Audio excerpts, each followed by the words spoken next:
이슈토크입니다. 수도권 1급 체제를 벗어나 국가 균형 발전을 이루기 위한 방안의 하나로 부울경 메가시티 추진 논의가 활발하게 이어지고 있습니다. 지난 9일이었죠. 지방자치법 전부 개정안이 국회 본회의를 통과하면서 부울경 행정통합도 탄력을 받을 것으로 보이는데요. 국가 균형 발전에 대한 관심이 그 어느 때보다도 뜨거운 만큼 국가 균형 발전의 중심에 선 동남권의 상생 발전 방안에 대해서 이 시간 자세하게 이야기 나눠보도록 하겠습니다. 동남권 발전협의회 전호환 상임위원장과 함께합니다. 안녕하십니까? 네, 반갑습니다. 네, 반갑습니다. 오늘은 이 오프닝에서 말씀드린 것처럼 동남권의 상생 방안에 대한 이야기 좀 구체적으로 나눠볼까 하는데요.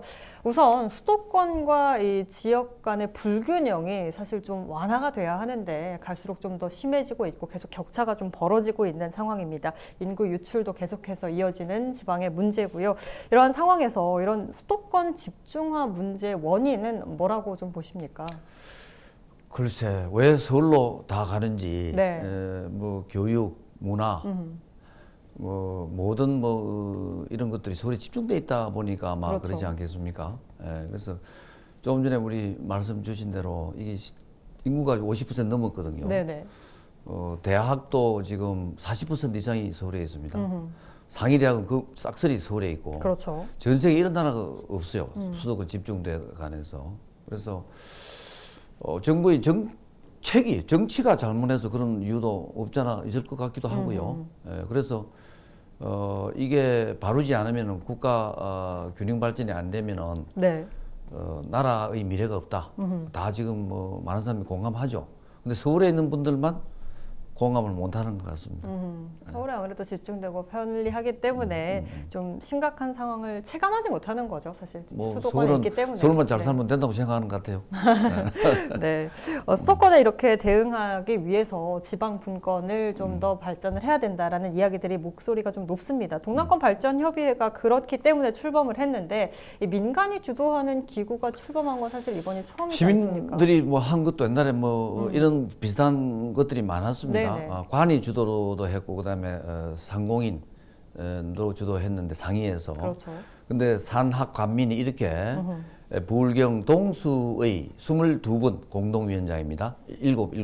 그다음에 제가 상임위원장이거든요. 그래서 이런 모임은 없었던 것 같습니다. 며칠 지난주죠. 우리 상원에서 그 3지차제장 우리 김경수 도지사, 그다음 송치로 울산시장, 그다음에 변성환 시장 권한 등을 모시고 지역 상생 포럼 토크 콘서트를 제가 진행을 했습니다. 그래서 그 자리에서도 세 분들이 앞으로 이 동남권 발전 협의회와 서로 긴밀히 협의해서 또 밀어주기로 했고요. 그래서 저도 역할이 시민들이 많은 참여가 있어야 될 것 같습니다. 네. 동남권 발전 협의회를 출범시킨 이유에 대해서도 설명 좀 부탁드립니다. 좀 처음에도 우리 수도권 집중을 이야기했는데 이 부울경이 우리나라 경제 성장의 근원이었습니다. 이렇게 포항에서부터 울산, 부산, 창원, 거제 이게 중화공업의 어떤 그 당시 정부의 정책에서 많은 이게 기업들이 들어와 있지 않았습니까? 지금도 세계 1등 기업들이 다 있죠. 버섯, 그게 포항제철도 있고, 현대자동차, 현대중공업, 삼성중공업, 그다음 대우중공업, LG전자, 창원에 이런데도 불구하고 지금 공장들이 지금 문을 닫아가지고 노이스로 가고 있단 말씀입니다. 그러니까 지역의 젊은이들이 지금 출생자 수도 급격히 줄어들고, 그래서 우리가 부울경이 옛날에 그 어떤 그 우리나라 경제 발전을 주도하는 그런 역할을 다시 뭉쳐서 해보자는 뜻으로 출발했고요.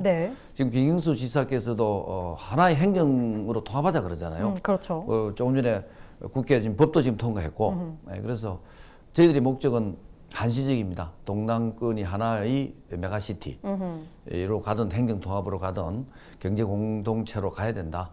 그때까지 저희들이 역할을 할 겁니다. 네. 어쨌든 말씀해 주신 것처럼 부울경 같은 경우는 좀 이런 경제 활성화도 좀 필요할 것 같고 이 통합 교통망도 구축을 돼야 될 것 같고 여러 가지 좀 현안들이 있는데 동남권 그리고 부산의 발전을 위해서는 좀 어떤 부분이 좀 빠르게 해결이 돼야 된다고 보십니까? 도시가 글로벌 요새 세계화가 되었지 않습니까? 도시가 경쟁력이 있기 위해서는 우리가 교통이 좋아야 됩니다. 교통은 삼합입니다. 우리 땅, 육지, 바다, 하늘 이 세 길이 연결이 돼야 서로 한정화물도 생기고 그렇지 않습니까? 네. 근데 지금 부산에는 우리 김해공항이 원래 출발이 군사공항으로 출발했습니다. 그렇죠. 원래 민간공항이 수행이 있었잖아요. 여기 해운대 네, 입구에. 맞습니다. 그래서 그게 이제 옮겨가는 바람에 임시로 옮기는 게 지금 아직도 저래 사용하면서 2002년도 전국 민항이 사고가 나지 않았나요? 네. 그래서 이 공항의 중요성은 말로 표현할 수 없습니다. 그런데 지금 김해공항이 7시간 닫혀 있잖아요. 밤 그렇죠. 11시부터 다음.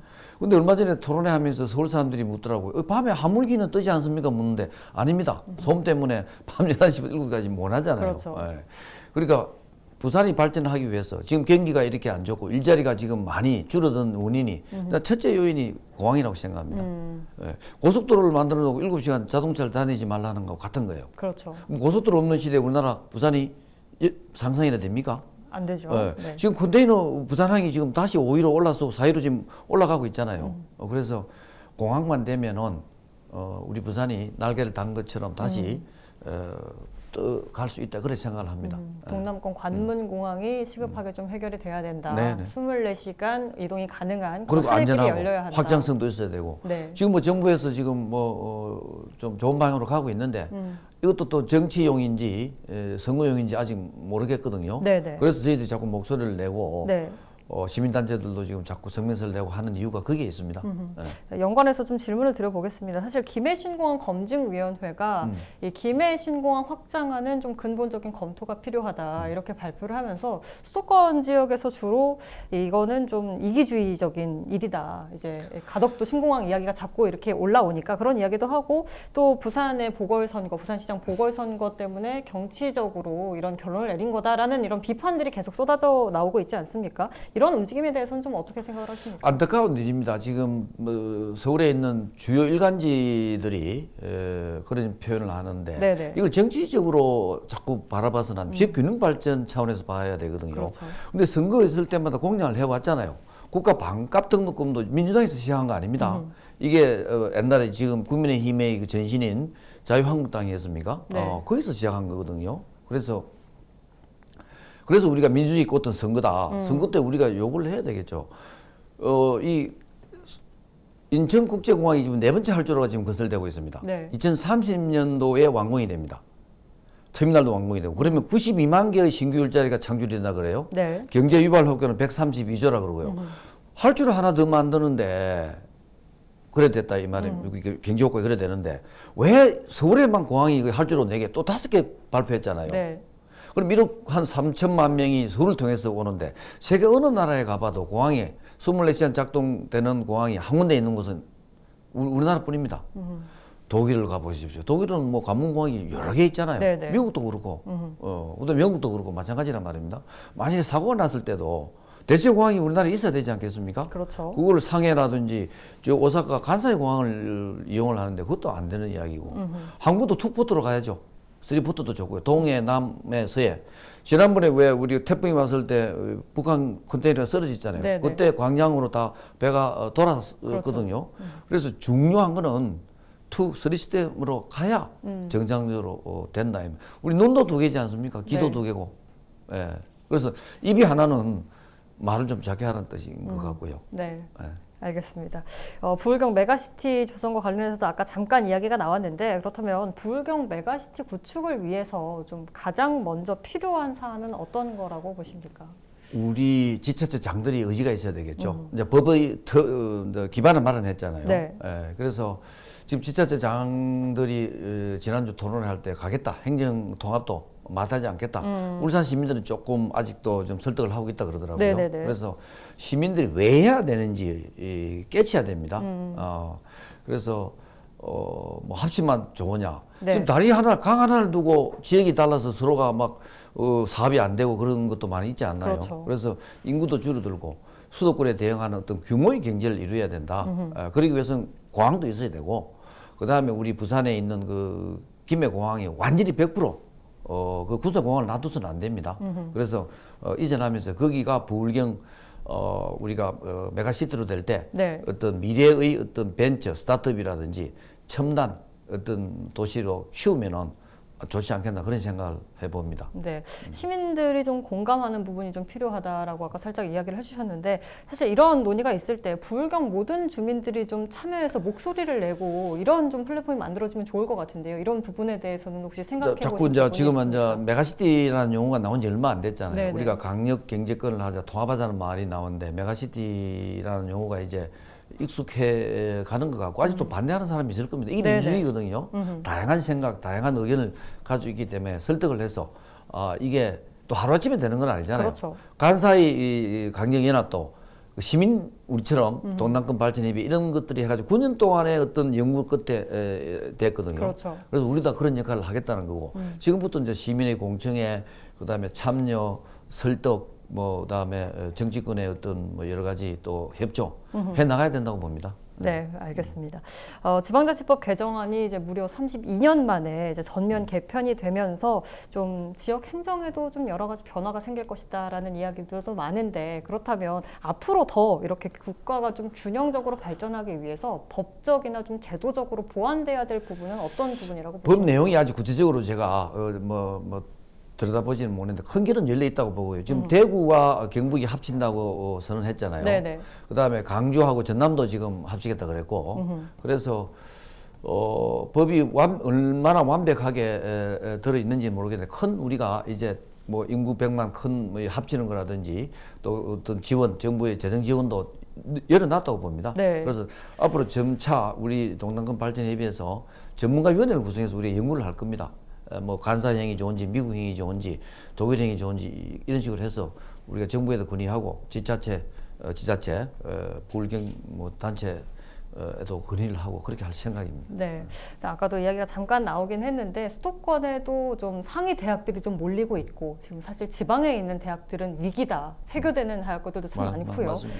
이렇게 되니까 좀 문제가 좀 심각해지고 있는데 그렇다면 지역의 대학들이 좀 경쟁력을 확보하기 위해서 지역의 이제 학생들이 다른 데로 나가지 않고 수도권으로 올라가지 않고 우리 지역 대학도 참 좋은 곳이다. 좋은 교육을 받을 수 있는 곳이다. 이런 경쟁력을 좀 갖추기 위해서는 어떤 게 필요할까요? 실제로 부산대학 같은 경우는 우리가 대학 다닐 때는 서울대학 다음으로 입학 성적이 좋았습니다. 네네.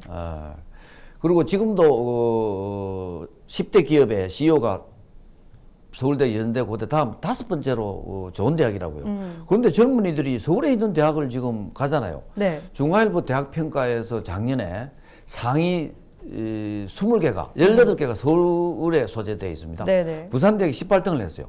경북대학이 20등을 했고. 그래서 중앙일보에서 얼마 전에 제가 칼럼을 써달라서 하나 써줬는데 부산대학이 지난 3년간 약 한 1,800명이 자퇴를 했습니다. 네네. 그리고 초기에 입학한 사람들이 75%가 등록을 포기해요. 그러니까 우리 후순위를 자꾸 이제 선발하는 거죠. 경북대는 더 심합니다. 네. 그래서 이게 수도권 집중화, 서울에 가야만이 모든 문화라든지 사람도 있고 이런 현상을 깨지 않으면 쉽지 않다고 보거든요. 이런 현상은 미국도 그랬고 영국도 그랬고 프랑스도 과거에 그런 현상이 있었지만 이렇게 심하지는 않았습니다. 네네. 그래서 쉽게 될 일은 아니지만은 우리가 경쟁력을 대학 경쟁력을 올리기 위해서는 재정이 뒷받침이 돼야 돼야 되는데 국립대학은 골고루 나눠주잖아요. 그렇죠. 그래서 오늘도 아침에 조선일보 기자가 전화가 왔더라고요. 왜 부산대학교 자꾸 추락하느냐. 교수 평가 결과가 아시아 나왔거든요. 작년보다 조금 한 10 지금 밀렸더라고. 네네. 이유가 뭡니까? 그래서 근데 바로 이야기해서 수도권 집중이다. 그리고 우리가 부산대 교수들이 좋은 논문을 내면 네이처 사이언스 내면 전부 서울에서 픽업 다 해 가버려요. 네네. 그렇게 잘하는 교수가 논문 한 30편, 40편 냅니다, 1년에. 상위 교수들이 빠지니까 그 대학 평가에서는 논문이 중요하거든요. 네. 그러니까 자꾸 추락을 하는 거죠. 그런데 졸업생들이 적은 아주 부산대 같은 경우는 좋은 데 가고 있죠. 네. 이 부울경에 있는 그 메이저 글로벌 기업들이 여기 있잖아요. 그래서 유리한 위치에 있는데 네네. 그 왜 서울에 그 대학에 가는지에 대해서는 정말로 우리 언론인도 좀 가지 말라고 좀 홍보를 뭐 말하든지 좀 대책을 세워야 될 것 같아요. 네. 네. 좀 지역 대학들은 이런 노력이 좀 필요한데 지역 기업들은 좀 어떠한 노력들이 필요할까요? 물론 인프라가 잘 기업도 구축되어 본사가 있어야겠지만. 82%가 서울에 있잖아요. 네네. 왜 서울에 가느냐면 바이어들이 서울에 내려가서 부산까지 오는데 하루가 걸려. 그렇지 않습니까? 그렇죠. 그 인천에서 내려가 바로 오면 되는데 비행기가 몇 대 없잖아요. 네네. 아침에 있고 오후에 있고 그죠? 네. 그러면 또 김포공항 가야 된다. 그러다 보면 4시간 걸리잖아요. 그래서 제가 뭐 중국 그 북경에 가는데 여기서 바로 날아가면 2시간 하면 가는데 네네. 안 가니까 서울 갔다 가려면 6, 7시간 걸리는 건 마찬가지인 거예요. 서안 비행기가 없잖아요. 네네네. 서안 가는데 3시간 하면 가는데 서울까지 가려니까 8시간 걸려. 네. 그러니까 기업들도 본사가 여기 못 두죠. 왜? 경쟁력이 왜? 요즘 시간이 경쟁인데 그렇지 않습니까? 그렇죠. 바이오들이까지 내려오기 어렵다 이 말입니다. 예, 그래서 참 공항은 24시간 그리고 안전한 공항은 도시의 경쟁력, 삶의 질, 또 소득 어떤 양극화 해소 차원에서는 중요한 인프라입니다. 그리고 우리 국민이 잘 비행기 안 타시는 분들은 잘 몰라서 그래요. 그 서울 가서 타면 되지 왜 부산에서도 공항이 왜 필요하나 이런 사람도 있어요 또. 체감을 네네. 못하시는 분들도 뭐 있다. 매번 이게 자주 그래 이게 활용을 안 해서 그런 거라고 저는 생각해요. 네네네. 젊은 애들이 있어야 될 거 아니에요. 그래서 머피 시장이 뭡니까 그 미시간 러스트벨트에 그게 피츠버그 시장을 3년이 합니다. 네네. 그러면서 가장 살기 좋은 도시로 피츠버그를 바꿨다고요, 미국에서. 거기 완전 러스트벨트 그 당시 자동차 철강의 70% 생산한 지역입니다. 네네. 그분은 뭐냐면은 대기업 유치 안 했습니다. 젊은이들이 돌아오는 도시를 만들었다고. 네네. 그 스타트업을 육성하고, 예. 그다음 벤처를 육성하고 이런 걸 하다 보니까 대기업이 안 올 수밖에 없지 않나. 대기업은 안 옵니다. 그래서 젊은이들이 돌아오는 부산을 만들어야 된다. 그리고 젊은이들은 우리 로망이 뭐 대기업 가는 것보다는 신랑 가면 뭐냐면 스타트업 차린 그 남자를 많이 원한다 그러대요. 젊은 여성들이죠. 네네. 그렇지 않습니까? 네. 그래서 그런 기업을 하기 위해서는 이야기했는데 도시 문화가 우리 도시도 지금 뭐 북한도 재개발하지만 네네. 영도 그 주변에 6.25 때 세운 공장들 철공소들 많지 않나요? 지금 거기 뭐 우범지대가 돼 있지 않나요? 네. 그것도 싹 이전하면서 신수공항들을 만들고 그다음에 지금 부산항 앞에 그 방파제가 한 줄뿐입니다. 네. 아치 방파제하고 뭐 그 오륙도 방파제입니까? 그걸 방파제를 플로팅으로 한 3개를 만들면 그 바다가 아주 잠잠해진 시드니처럼 내수 공간이 된다고요. 네네. 그러면 그게 지수 공간이 안 되겠나요? 이런 어떤 공간을 만들어야 젊은이들이 오지 않겠나요? 그러면 그렇죠. 대학도 덩달아 어떤 평가도 올라갈 거고요. 예. 도시 문화나 환경이 좀 잘 구축이 돼야 된다. 맞습니다. 네. 쇠락한 도시가 다시 재건에 성공한 도시들은 전부 다 젊은이들이 돌아오게 하는 도시로 만들었어요. 네네네. 그걸 젊은이들이 와서 뭐 볼거리, 놀거리, 그다음에 뭐 여러 가지 또 산책도 하고 도시의 경쟁력 요소 중에서 산과 강, 바다가 있는 데는 전 세계 한 런던이 그렇습니까? 시드니가 그렇습니까? 네. 아니잖아요. 그렇죠. 산, 강, 바다가 있는 부산뿐입니다. 거기에다가 우리는 똑똑한 인재들이 많아. 테크노. 그래서 가장 좋은 도시 경쟁력을 갖추고 있는데도 부산이 6.25 전쟁 때 만든 그 지금 골목이 아직도 지금 있다 이 말입니다. 네네. 이걸 우리가 바꿔야 되고 그러기 위해서 수도권만 자꾸 투자하지 말고 수도권에 대응하는 강력, 불경이 하나로 어떤 새로운 경제 심장이 되는 네. 부산이 돼야 되고 그게 또 한국이 잘 사는 길이라고 저는 생각합니다. 네. 알겠습니다. 제가 서울 가서 방송도 지금 제가 나가는 걸 자주 나가고 있습니다. 네. 칼럼도 많이 쓰고 있고. 네, 부산을도 많이 알려주시면 그건 좋을 것 맞습니다. 같습니다. 네. 마지막으로 이 동남권 발전협의회 앞으로 어떤 활동 계획을 세우고 있는지 말씀 부탁드립니다. 예, 그야말로 어떻게 불경이 합칠 것인가, 궁극적으로 어떻게 가는 것이 어떤 시너지 효과가 좋고 또 일자리도 많이 만들어지고 경제 활성화되고 젊음이 들어오는 걸 연구를 할 겁니다. 전문위원회를 구성해서 하고 그 다음에 이제 지난주에 우리 금요일입니까? 창원에서 세계의 지자체 장들을 모시고 토론도 제가 동남권 발전협의회에서 주최를 했고요. 네. 그래서 또 시민들한테 공청회도 하고요. 전문가 또 어떤 뭐 포럼도 하고 회원도 넓히고 이런 작업들을 해 나가려고 생각합니다. 네, 이슈토크 오늘은 여기서 마칩니다. 고맙습니다. 고맙습니다.